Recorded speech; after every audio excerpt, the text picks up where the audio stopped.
सभी को नमस्कार, मेरा नाम अभिषेक है और आप देख रहे हैं मैथ्स की क्लास जो मैं बेसिक से बिल्कुल आपको एडवांस तक पढ़ाता हूँ। मैंने पीछे नंबर सिस्टम खत्म कर दिया है, डेसिमल खत्म कर दिया है, सिम्प्लिफिकेशन खत्म कर दिया है, अब एचसीएफ और एलसीएम की बारी है। मैं आपको हर तरह के क्वेश्चन करा रहा हूँ, जो भी अभी तक आपके एग्ज़ाम में पूछा गया है या फिर पूछा जा सकता है। अब सवाल रहता है कि ये किस एग्ज़ाम के लिए है, तो सभी एग्ज़ाम्स के लिए, चाहे आप एसएससी सीजीएल दे रहे हो, एसएससी एमटीएस दे रहे हो, सीएचएसएल दे रहे हो, एसएससी जेईई दे रहे हो, रेलवे के कोई भी एग्ज़ाम दे रहे हो, आप एनटीपीसी दे रहे हो, आरआरबी जेईई दे रहे हो, ग्रुप डी दे रहे हो, कोई-सा भी आप एग्ज़ाम दे रहे हो, जहाँ पर मैथ्स पूछा जाता है, आपके लिए ये क्लास बेनिफिशियल। तो चलिए आज की क्लास की पहली क्वेश्चंस को लेते हैं। बोलता है कि जो एचसीएफ और जो एलसीएम है इनका रेशियो कितना दिया हुआ है? इसका रेशियो दिया हुआ है 1:30 और वहीं जो डिफरेंस है, तो डिफरेंस आपके पास क्या दिया हुआ है?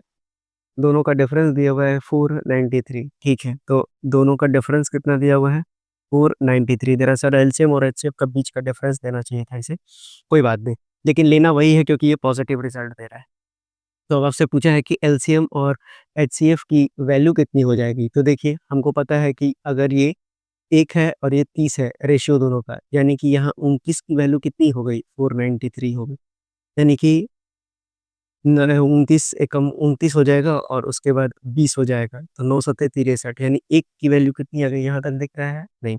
1 की वैल्यू कितनी आ गई? 17 आ गई। अब 17 आ गई तो आपसे एलसीएम इंटू एचसीएफ पूछा है, तो ये हो जाएगा आपका जो एचसीएफ होगा 17 इंटू 1 हो जाएगा और इंटू एलसीएम बोला है तो 30 इंटू 17 हो जाएगा। अब आप इसको कर लीजिए, 17 गुना 17 करेंगे तो कितना आएगा आपका? 289 आ जाएगा और इसको आप 30 से कर लीजिए। ये कितना आएगा? 9 तिया 27, 8 तिरिकी 24 और 2 26, 3 दूना 14 8 यानी कि 8670 इस सवाल का सही उत्तर हो जाएगा, यानी कि ऑप्शन नंबर ए इस सवाल का सही उत्तर है। आइए बढ़ते हैं अपने अगले सवाल की ओर। अगला सवाल आपसे बोलता है कि आपको 3 नंबर्स बताना है इस तरह से कि इनका रेशियो दिया हुआ है 3, 4 और 5 यानी कि 3, 4 और 5 रेशियो दिए हुए हैं नंबर्स का और उसका बोला है कि एचसीएफ जो है 7 है। तो आपको पता है कि मैंने बता रखा है आपको कि अब आपसे क्या पूछा है?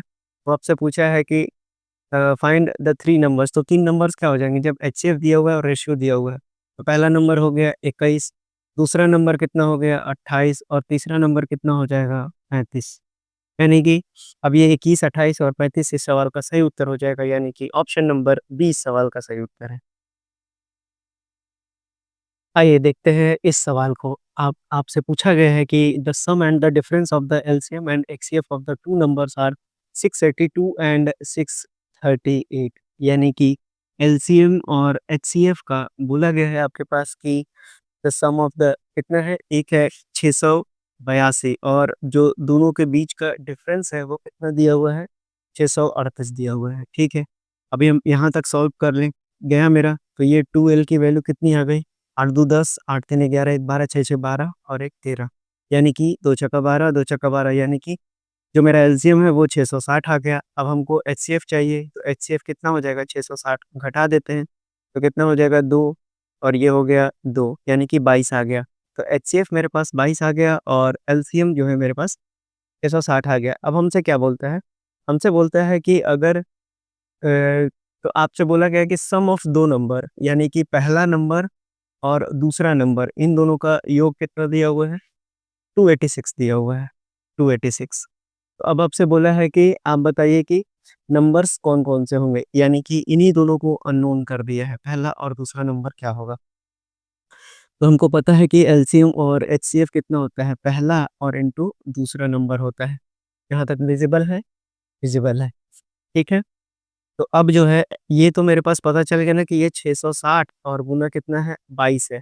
अब पहला नंबर और दूसरा नंबर हमसे बोला गया है, तो यानी कि अगर मेरे पास एक्स और वाई होता, मान लेते हैं मेरे पास, ये मान लेते एक्स होता और ये वाई होता, तो पहला नंबर अगर एक्स था तो दूसरा कितना हो जाता मेरा? दूसरा हो जाता 286 माइनस एक्स, यही बनता। चलिए, तो यानी कि अब हम इसके बाद जो है हमको एक्स निकालना है, कभी हम दूसरा नंबर निकाल पाएँगे। तो क्या अब हम यहाँ से चालू कर देंगे अपना कैलकुलेशन? नहीं, अब हम यहाँ से ऑप्शंस के थ्रू जाएँगे। हमको एलएचएस और आरएचएस को बराबर करना है, तो मुझे आखिरी डिजिट क्या चाहिए? एक तो 0 है और उसके बाद कौन-सा डिजिट है? तो इसको 10 को अलग कर देते हैं, इसका यूनिट डिजिट लेंगे यानी 6 दूना 12 हमको 12 देखते हैं ऑप्शन में कहीं मिल रहा है क्या? 6 चौके 24, 6 छक 36, 6 दूना 12, 4 दूना के 8 यानी ऑप्शन नंबर सी ही इस सवाल का सही उत्तर हो जाएगा क्योंकि मेरे पास 10 और लास्ट में 2 ही जगह है यानी 220 को आप 66 से गुना कर दीजिए, तो आपका देख लीजिए सेम का सेम रिज़ल्ट है। यही चीज़ ये भी है। आप अगर इसको ध्यान से देखेंगे तो ये आपका कितना है 66 और गुना 220 है।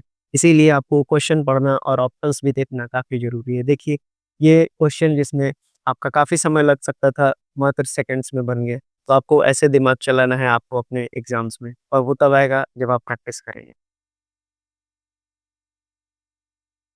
आइए बढ़ते हैं अपने अगले सवाल पर। बोलता है कि एलसीएम और एचसीएफ का प्रोडक्ट 32 दिया हुआ है। एलसीएम और एचसीएफ का प्रोडक्ट दिया हुआ है आपके पास 32।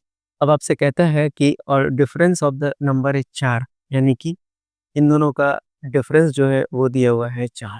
तो अब आपको पूछता है कि सम ऑफ द नंबर कितना होगा? यानी कि इसकी वैल्यू आपसे पूछा गया है। ठीक है ना? मेरे पास ये दिया हुआ है ना, ये दिया हुआ है, ये हमसे पूछा है और ये भी दिया हुआ है। तो अब देखिए हमको पता है कि जो ये L प्लस H का स्क्वायर है मैंने बता रखा है कि ये कितना लिख सकते हैं हम L माइनस H का होल स्क्वायर और प्लस 4LH बस निकल गया। ये हो गया 16 और ये हो गया 4 इंटू 32 तो कितना हो जाएगा 16 4 दूना 8 और चरते 12 यानी कि 8 6 14 2 1 3 1 4 144 इस सवाल का सही उत्तर हो जाएगा। अब बोला है कि सम ऑफ नंबर्स कितना हो जाएगा? ठीक है, तो ये L प्लस H का स्क्वायर आ गया कितना आपके पास 144 तो L प्लस H कितना हो जाएगा? इधर स्क्वायर रूट आ जाएगा तो 12 यानी कि ऑप्शन नंबर आप चेक कर लीजिए, ऑप्शन नंबर ए इस सवाल का सही उत्तर हो जाएगा। तो आपको एचसीएफ और एलसीएम भी अब बहुत अच्छे से समझ में आने लगा होगा। आइए बढ़ते हैं अपने अगले सवाल पर। अगला सवाल रिवीजन है एक तरह से क्योंकि मैंने ऐसे सवाल आपको पहले से ही करा रखा है। तो देखिए बोलता है कि the sum of the two number is 60 यानी कि पहला नंबर और जो दूसरा नंबर है उन दोनों का सम दिया हुआ है कितना आपके पास 60 दिया हुआ है। और जो एचसीएफ है दोनों का यानी कि एचसीएफ की वैल्यू कितनी दी हुई है आपके पास बोलता है कि ये 12 लिखा हुआ है, 12 है और साथ ही साथ आपको बोला गया है कि एलसीएम जो है वो है आपके पास 72। तो अब आपसे कहता है कि the sum of the reciprocal of the two number ठीक है, ये एक्स है और ये वाई है, तो यानी रेसिप्रोकल हो गया 1/x और 1/y। तो इसको हम क्या लिख सकते हैं एक्स वाई। अरे आप इसको लिख सकते हैं x plus y divided by x y लिख सकते हैं। तो बस यही तो चाहिए आपको, तो और कुछ करना ही नहीं है आपको। आपको पता है कि प्रोडक्ट में लिखूंगा तो एच इंटू एल कितना हो जाएगा 12 इंटू 72 हो जाएगा ये, ठीक है ना? तो आपको सब कुछ मिल तो गया यहीं से, यानी पहला नंबर और दूसरा नंबर 60 है और ये है 12 गुना 72, 12 पचे 60 यानी 5/72 इस सवाल का सही उत्तर हो जाएगा, यानी ऑप्शन नंबर डी इस सवाल का सही उत्तर है। आइए देखते हैं अपने अगले सवाल को। बोलता है कि दो नंबर को डिवाइड किया जाए तो वो 6 आता है। यानी दो नंबर मेरे पास है एक्स और वाई, ये कितना आता है? Two numbers the division of the two number gives 6। तो यानी कि x की वैल्यू कितनी हो गई 6y के बराबर हो गया और बोलता है कि जो दोनों का प्रोडक्ट है वो 96 है, यानी x और y का जो प्रोडक्ट है वो दिया हुआ है 96। तो आपसे कहा गया है कि find the product of the sum and the difference of the number, यानी कि आपसे बोला गया है कि x प्लस वाई और इंटू एक्स माइनस वाई निकाल के बताइए। तो ये simple x square minus y square आपसे पूछा गया। तो ठीक है ना? अब आपको दो चीज़ तो दिया हुआ है, तो यानी कि अगर आप यहाँ देखेंगे तो एक्स 6y है, तो 6y into Y, 6y square हो गया 96, 16 छक्का 96 हो गया, तो y आ गया आपके पास 4 और y 4 आ गया, यानी कि x आ गया 24। तो आप देख लीजिए आपको करना क्या है, ये हो जाएगा आपको 24 और 4 28 और इंटू करना है आपको और 24 में से 4 घटा दीजिए तो 20, 28 दूना 56, 560 इस सवाल का सही उत्तर होना चाहिए, यानी ऑप्शन नंबर बी। आइए बढ़ते हैं अपने अगले सवाल की ओर। आपसे कहता है कि what is the smallest number with the 7 factors exactly. देखिए आपके पास ऑप्शन दिया हुआ है 100, उसके बाद 36, उसके बाद 64 और चौथा ऑप्शन दिया हुआ है आपके पास 16। अब आप समझिए सवाल क्या कहा गया है। आपसे सवाल कहा गया है कि इन दिए गए 4 ऑप्शंस में से वो कौन-सा नंबर है जिसका मिनिमम 7 फैक्टर तो है ही, ठीक? तो यानी कि आपको नंबर ऑफ फैक्टर्स निकालने आना चाहिए कि नंबर ऑफ फैक्टर्स निकाला कैसे जाता है। देखिए, अगर a का पावर x है, b का पावर y है और c का पावर z है और a, b और c अगर आपका प्राइम नंबर है, तो जो नंबर ऑफ फैक्टर्स होता है इस पर्टिकुलर इक्वेशन के लिए वो होता है x प्लस 1, y प्लस 1 और ये z प्लस 1 ऐसे चलता जाता है। तो अब आपको फॉर्मूला क्लियर हो गया। फॉर्मूला जब क्लियर हो गया तो आप 100 का निकाली, तो 100 आप देख लीजिए 100 कितना में टूटेगा, तो 2 गुना 5 में टूटेगा। तो 10 दहिया 100 होता है, यानी 2 का पावर 2 और 5 का पावर 2 हो गया। उसी तरह से 36 का निकालिए, 36 का कितना हो जाएगा आपका? तो 2 दूना के 4 और 4 नवा के 36। उसी तरह से 8 अठाई 64, यानी ये तो सिंपल हो जाएगा कितना? 2 दूनी 4 दूनी 8 दूनी 16 32 और 64 और उसके बाद 2 दूनी 4 दूनी 8 दूनी 16। तो यहाँ अगर आप देखेंगे तो पहले में रखिए, तो ये कितना हो जाएगा? 2 + 1 इंटू 2 + 1 कितना हो जाएगा? 3 तिरेकी 9 आ जाएगा। दूसरे में भी 9 आएगा। तीसरे में कितना आएगा? 6 और प्लस 1 यानी कि 7, यानी कि इस सवाल का सही उत्तर तो ऑप्शन नंबर सी हो गया। अगले में 5 ही आएगा, यानी ऑप्शन नंबर सी इस सवाल का सही उत्तर होगा और आपको नंबर ऑफ फैक्टर्स भी निकालने आ जाएगा। आइए देखते हैं इस सवाल को जो आपके एग्ज़ाम में आते ही आपको दिक्कत करना चालू कर देता है। तो चलिए बनाते हैं इस सवाल को, समझते हैं। बोलता है कि आपके पास एक रेक्टेंगुलर कोर्टयार्ड है। अब इस रेक्टेंगुलर कोर्टयार्ड में आपको टाइल्स को भरना है और ये जो टाइल्स होना चाहिए, आपको क्वेश्चन में कहा है कि ये टाइल्स का जो साइज़ है, कहा है कि it is to be paired with square tiles all of the same size, यानी कि सभी का साइज़ सेम है। यानी सभी के साइज़ क्या दिया हुआ है? सेम दिया हुआ है। तो इसमें आपसे पूछा है कि मिनिमम नंबर ऑफ टाइल्स कितना आप हटा पाएँगे? तो ठीक है, हम स्टार्ट करते हैं। पहले तो रेक्टेंगल कितना दिया हुआ है? 1872 सेंटीमीटर कर लेते हैं, वो मीटर और सेंटीमीटर दिया हुआ है तो। अब उसके बाद जो है 1320 सेंटीमीटर हो जाएगा, इससे अच्छा है। तो अब आपको ये लंबाई और चौड़ाई हो जाएगा। तो अब आपको क्या करना है? मैंने बताया कि अब आप देखिए कि आपको जो टाइल्स है, टाइल्स का आपको साइज़ थोड़ी पता है। आपको तो इतना पता है कि मिनिमम नंबर ऑफ, मान लेते हैं कि मिनिमम नंबर ऑफ जो टाइल्स लगेगा उसमें n लगेगा। लेकिन n कितना लगेगा? जितना a गो का एरिया होगा, यानी कि एरिया ऑफ स्क्वायर a गो का रहेगा और यही कितना हो जाएगा आपका?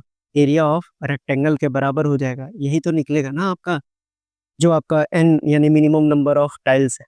तो अब n की वैल्यू कितनी हो जाएगी? एरिया ऑफ रेक्टेंगल और अपॉन एरिया ऑफ स्क्वायर हो जाएगा। अब आपसे क्या पूछा गया है? अब लेकिन आपको एरिया ऑफ स्क्वायर नहीं पता है, यानी कि आपको साइड नहीं पता है। अब ये साइड निकालने के लिए अब आप क्या करेंगे? तो आपको पता है कि मैक्सिमम साइज चाहिए ना हमको, यानी कि जो ये मेरा टाइल्स है स्क्वायर साइज, उसका अगर मैं मैक्सिमम जो लेंथ निकाल लेता हूँ, वही तो उसका चौड़ाई भी होगा, क्योंकि बोला है कि स्क्वायर है। यानी कि अगर मैं एचसीएफ निकाल दूँ किसका?